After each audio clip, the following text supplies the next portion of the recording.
नमस्कार दोस्तों, मेरा नाम है विवेक और आज मैं 10वीं 12वीं और ग्रेजुएट आप तीनों के लिए एकदम शानदार गवर्नमेंट जॉब ले आया हूं जिसके अंदर 1700 से भी ज्यादा सीटें हैं। तो सीटों की यहाँ पे कोई कमी नहीं है, ऊपर से एक बेहतरीन वैकेंसी है, आपका दिल खुश हो जाएगा। ठीक है, बहुत अच्छी अच्छी पोस्टें यहाँ पे आ रखी है और सबके बारे में एकदम डिटेल में मैं आपको बताऊंगा।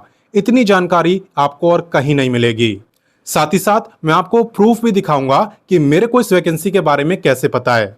तो सारी डिटेल आपको मिलेगी, लेकिन उससे पहले अगर आप चैनल पे पहली बार आए हो तो मैं आपको बता दूं, मैं डेली आपको 2 गवर्नमेंट जॉब बताता हूं। पहली गवर्नमेंट जॉब मैं आपको सुबह 10 बजे बताता हूं, डेली रोजगार विद विवेक पर। वो भी हमारा ही चैनल है, आप वीडियो डिस्क्रिप्शन में जाना, चैनल का लिंक आपको मिल जाएगा, वहां से आप सब्सक्राइब कर सकते हो। वहीं पे दूसरी गवर्नमेंट जॉब मैं आपको बताता हूं, रोजाना दोपहर 3 बजे एग्जाम से हेड चैनल पर, जो अभी आप देख भी रहे हो। तो सिर्फ देखने से काम नहीं चलेगा, सब्सक्राइब करो और बेल आइकन जरूर दबाना, ताकि जैसी मैं वीडियो डालूं आपके पास नोटिफिकेशन आए और सबसे पहले आप मेरी वीडियोस को देख पाओ। ठीक है, तो चलिए अब बात करते हैं आज की शानदार गवर्नमेंट जॉब की। तो आइए जानते हैं विभाग का नाम जिसने वैकेंसी निकाली है। तो इस विभाग का नाम है DDA।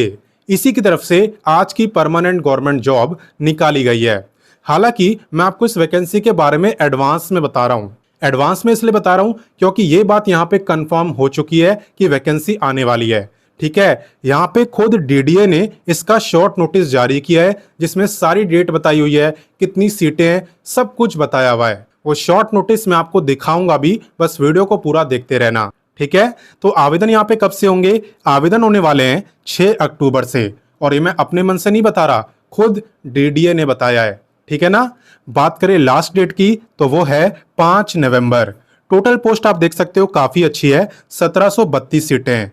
और बात करें कि एग्जाम कब होगा, तो एग्जाम के मंथ भी बता दिए हैं, या तो दिसंबर में होगा या फिर जनवरी 2026 में।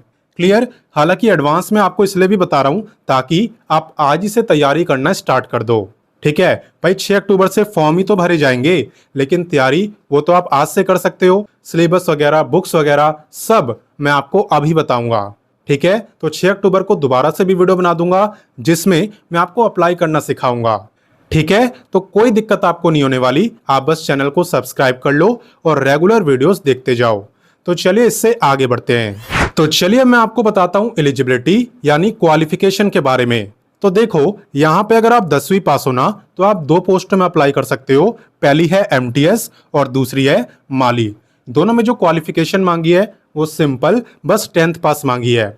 बात करें पे की, तो पे आपका रहने वाला है लेवल 1 के अकॉर्डिंग दोनों ही पोस्टों में। लेवल 1 का मतलब है कि लगभग इसके आसपास पे आपका रहने वाला है। क्लियर।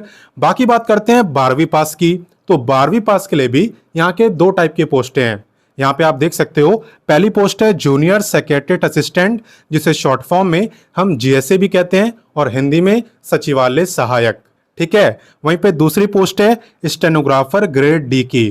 ठीक है, इसके अंदर भी जो क्वालिफिकेशन मांगी है वो मांगी है सिर्फ 12वीं पास। अब आप ये मत मेरे से पूछना कि सर 12वीं किससे करी होनी चाहिए, क्योंकि अगर ऐसी कोई कंडीशन होती है ना, तो मैं सामने से आपको बताऊंगा। अगर मैं बोल रहा हूं कि 12वीं पास अप्लाई कर सकते हैं, इसका मतलब है साइंस वाले भी, कॉमर्स वाले भी, आर्ट्स वाले भी, हर कोई अप्लाई कर सकता है।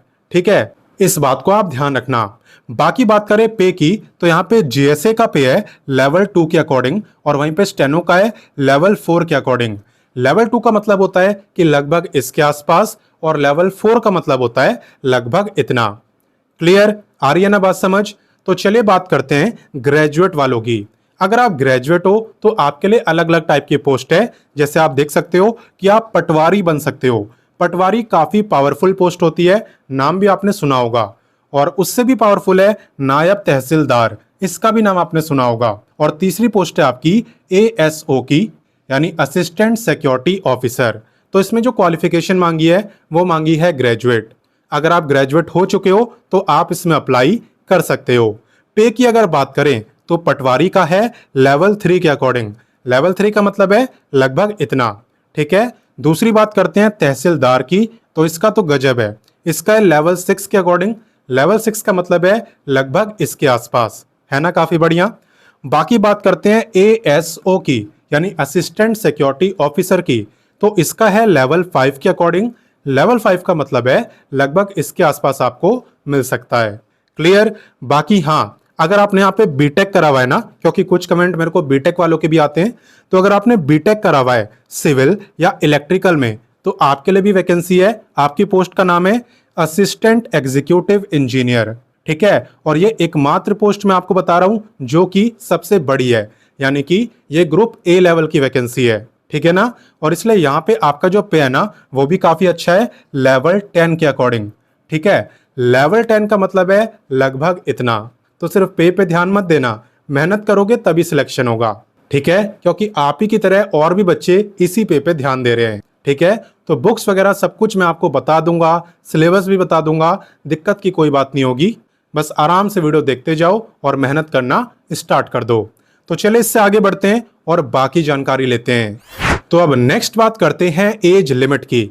ध्यान देना कि एज आपकी काउंट कब से हो रही है। एज आपकी काउंट हो रही है 5 नवंबर से। आपको ये चेक करना है 5 नवंबर वाले दिन आपकी जो एज है वो कितनी रहेगी। अगर उस दिन आपकी एज 18 से 27 साल के बीच में रहेगी तो आप इस वैकेंसी में अप्लाई कर सकते हो।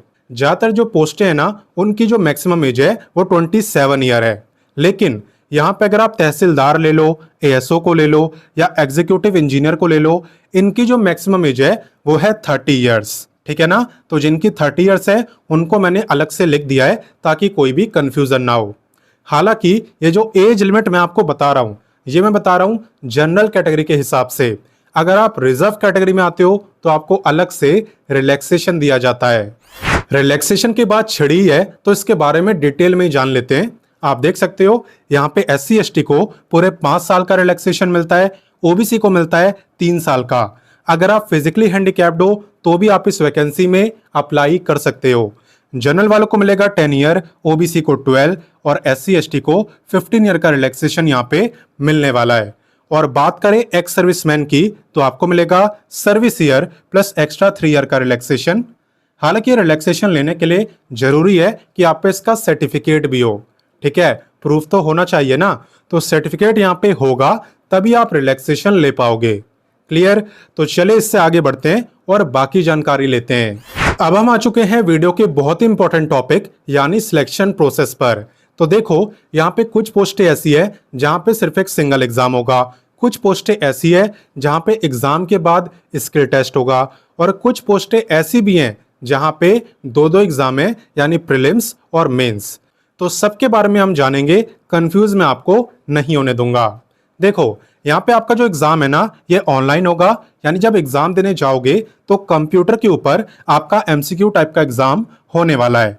ठीक है, जो बच्चे से क्वालिफाई कर लेंगे उनका यहाँ पे स्किल टेस्ट होगा। स्किल टेस्ट सबका नहीं होने वाला, सिर्फ कुछ पोस्टें हैं। जैसे कि यहाँ पे माली का होगा, माली में चेक करा जाएगा कि आपको माली का काम आता है कि नहीं, गार्डनिंग वगैरह आप कर पाते हो कि नहीं। ठीक है, बाकी बात करें JSA की यानी जिसमें 12वीं पास मांगा था, तो इसके अंदर होने वाली है टाइपिंग। ठीक है, अगर इंग्लिश में टाइपिंग करोगे तो स्पीड चाहिए 35 वर्ड पर मिनट, और अगर हिंदी में करोगे तो चाहिए 30 वर्ड पर मिनट। ये मैं आपको मिनिमम बता रहा हूं, बाकी आपको कोशिश ज्यादा की करनी है। क्लियर।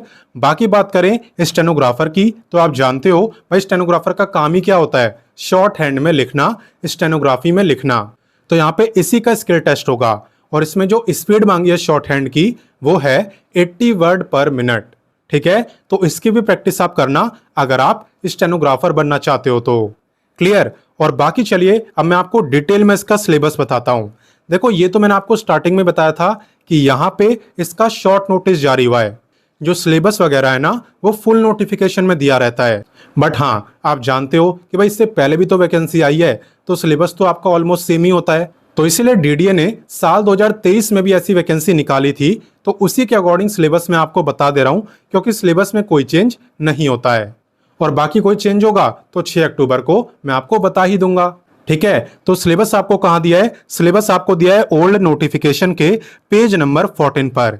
चलिए मैं आपको लेके चलता हूं और दिखाता हूं।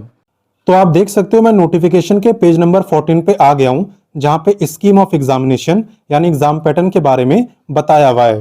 सबसे पहले बात करें असिस्टेंट सेक्शन ऑफिसर की, तो इसके अंदर आपके 2 एग्जाम होते हैं। स्टेज 1 देखें तो यहाँ पे 25-25 क्वेश्चन आते हैं, और हर क्वेश्चन आपका 2 मार्क्स का होता है। ठीक है, जनरल इंटेलिजेंस और रीजनिंग के 25 क्वेश्चन होते हैं, 25 क्वेश्चन 50 मार्क्स। ऐसे ही आपके 25 क्वेश्चन आते हैं जनरल अवेयरनेस से, 25 आते हैं क्वांटिटेटिव एप्टीट्यूड यानी कि मैथ से, और 25 आते हैं इंग्लिश से। कुल मिला के हो गए 100 क्वेश्चन, 200 मार्क्स का पेपर होता है और टाइम आपको मिलता है 1 घंटे का। ये तो होता है आपका स्टेज 1। ठीक है, जो इसे क्वालिफाई करता है वो जाता है स्टेज 2 में। तो यहाँ पे आप स्टेज 2 को देख सकते हो, चाहे तो आप इसका स्क्रीनशॉट ले लो। बात करें नायब तहसीलदार की, तो इसके अंदर भी आपका सिर्फ एक सिंगल एग्जाम होता है। ठीक है, जहां पे 2 घंटे का पेपर होता है और 120 मार्क्स का पेपर होता है। जो क्वेश्चन है वो भी 120 ही होते हैं, यानी हर एक क्वेश्चन आपका 1 मार्क का रहता है, 2 मार्क का नहीं। सब्जेक्ट अगर मैं आपको बताऊं तो आपसे reasoning, quantitative aptitude, general awareness और इंग्लिश, इन 4 सब्जेक्ट से क्वेश्चन पूछे जाते हैं। आप मान सकते हो कि हर सब्जेक्ट से 30 क्वेश्चन, 30 × 4 हो गए 120 क्वेश्चन। और यही एग्जाम पैटर्न आपका हर उस पोस्ट में रहता है जिसमें कि सिंगल एग्जाम होना है। स्क्रीन पे आपको जितने भी नाम दिख रहे हैं ना, इन सब में आपका इसी तरीके का एग्जाम पैटर्न रहने वाला है, बिल्कुल सेम नायब तहसीलदार की तरह। और बाकी पटवारी की बात करें तो पटवारी के अंदर भी आपका 2 एग्जाम होता है, स्टेज 1 और स्टेज 2।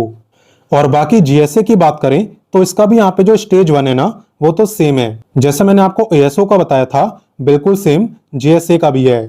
सबसे पहले आपको इसे क्वालिफाई करना होता है, उसके बाद आप आते हो स्टेज 2 में।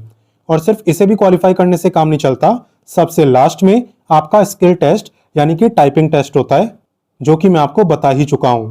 तो यहाँ पे जो पेपर है ना, वो आपको हिंदी और इंग्लिश दोनों लैंग्वेज में देखने को मिल जाएगा, एक्सेप्ट हिंदी और इंग्लिश सब्जेक्ट। तो भाई सिलेबस तो आपने देख लिया। अब बात करें कि आप इसकी तैयारी कहां से करोगे, तो आप वीडियो डिस्क्रिप्शन में जाना। वीडियो के डिस्क्रिप्शन में आपको सभी बुकों का लिंक दिया हुआ है, तो आप अपनी पोस्ट के अकॉर्डिंग बुक को परचेज कर सकते हो और उनसे अपनी तैयारी कर सकते हो। क्लियर। और बाकी चलिए एक बार मैं आपको शॉर्ट नोटिस भी दिखा देता हूं, क्योंकि बहुत बच्चों को डाउट रहता है कि कहां से आपने वैकेंसी बता दी, आपको कैसे पता चला। तो चलो देखो भाई मेरे को कैसे पता चला। तो आप यहाँ पे देख सकते हो, आपके सामने डीडीए का शॉर्ट नोटिस ओपन हो रखा है, जहां पे साफ साफ बताया हुआ है कि यहाँ पे जो आवेदन है ये 6 अक्टूबर से शुरू हो सकते हैं और जो लास्ट डेट है वो है 5 नवंबर। एग्जाम कब बताया है, दिसंबर या जनवरी। इन्हीं सब के बारे में मैंने भी आपको बताया है, तो बिल्कुल सेम डिटेल आपको दी है जो ऑफिशियल नोटिफिकेशन में है। पोस्ट भी मैं आपको दिखा देता हूं कि भाई टोटल पोस्टें कितनी है। तो देखो यहाँ पे आपकी टोटल पोस्टें 1732 सारी मिलाकर। और बाकी शॉर्ट नोटिस मैंने आपको व्हाट्सएप पर दे ही दिया है, तो अगर आपको इंडिविजुअल जानना हो कि किस पोस्ट की कितनी सीटें हैं तो वो भी आप यहाँ पे देख सकते हो। तो शॉर्ट नोटिस आपने देख लिया। अब ध्यान दो यहां पर, क्योंकि अब मैं आपको बताने वाला हूं एप्लीकेशन फीस के बारे में। देखो यहाँ पे जनरल, ओबीसी और ईडब्ल्यूएस की जो फीस है वो है इतनी। वहीं पे SC, ST, physically handicapped, ex serviceman और सभी फीमेल, ये जो लोग हैं ना, ये बिल्कुल फ्री में अप्लाई कर सकते हैं, इनकी कोई फीस नहीं है। तो देखो कोई फॉर्म भरे ना भरे, लेकिन अगर आप इस कैटेगरी में आते हो तो आपको ये फॉर्म भरना चाहिए, क्योंकि आपकी फीस नहीं है। और सीटें यहाँ पे काफी अच्छी है, पोस्ट भी एक से एक अच्छी है, तो मौका आपको नहीं छोड़ना है और ना ही मेहनत में कोई कमी छोड़नी है। और बाकी बात करें कि डीडीए के अंदर जॉब लोकेशन क्या है, तो भाई आपको पता है कि डीडीए किसका है, डीडीए दिल्ली का है। तो यहाँ पे जॉब लोकेशन, एग्जाम सेंटर, सब कुछ आपका दिल्ली में रहेगा। हालांकि अप्लाई अदर स्टेट वाले भी कर सकते हैं, रोका किसी को नहीं है। बस फर्क इतना सा होगा कि अदर स्टेट के बच्चे जनरल कैटेगरी में काउंट होंगे। क्लियर। बाकी कोई डाउट हो तो कमेंट करके पूछ लेना। तो अभी के हिसाब से मैंने आपको सारी जानकारी दे दी है। अब आपकी ड्यूटी है कि आप इस वीडियो को अपने दोस्तों, भाई बहनों सबके साथ शेयर करो और उन्हें भी इस शानदार वैकेंसी के बारे में बताओ। ठीक है, क्योंकि ऐसे मौके बार बार नहीं मिलते। बाकी मैं आपसे मिलता हूं नेक्स्ट वीडियो में एक नई गवर्नमेंट जॉब के साथ, और तब तक के लिए जय हिंद, वंदे मातरम।